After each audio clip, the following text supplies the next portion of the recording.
अहादीस की किताबों में आया है कि जो शख्स 5 जगहों पे दुनिया की यानी दुनियावी बातें करता है तो अल्लाह जल्ल जलालुहु उस यानी उन दुनियावी बातों की वजह से उसके 70 साल की इबादत को ज़ाया कर देते हैं। सबसे पहली चीज़ जो है वो है जनाज़ागाह के अंदर हम कब्रिस्तान में खड़े हैं, वहाँ कोई आलिम दीन की बात कर रहा है, उस दौरान हम दुनियावी बातें करते हैं। इन दुनियावी बातों के करने से अल्लाह जल्ल जलालुहु 70 साल की इबादत को ज़ाया कर देते हैं।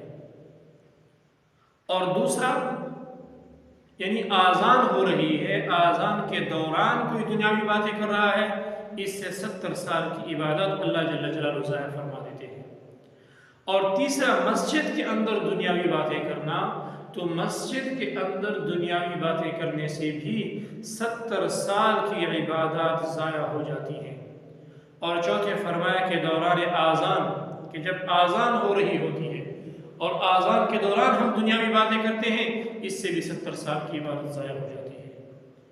और चौथे फरमाया कि जब कुरान की तिलावत हो रही हो और इस दौरान कोई दुनिया की बातें करता है तो इससे 70 साल की इबादत ज़ाया हो जाती है। और पांचवें फरमाया कि उलमा की मजलिस में जब इल्म की बातें हो रही हों और एक आदमी गैर आलिम है, उसके पास इल्म ही नहीं और उस दौरान वो दुनियावी बातें शुरू कर देते उस मजलिस में, तो इससे 70 साल की इबादत अल्लाह जल्ल जलालुहु ज़ाया कर देते हैं। और ये तिबरानी के अंदर भी रिवायत मौजूद है, बैहक़ी शरीफ के अंदर भी ये रिवायत मौजूद है।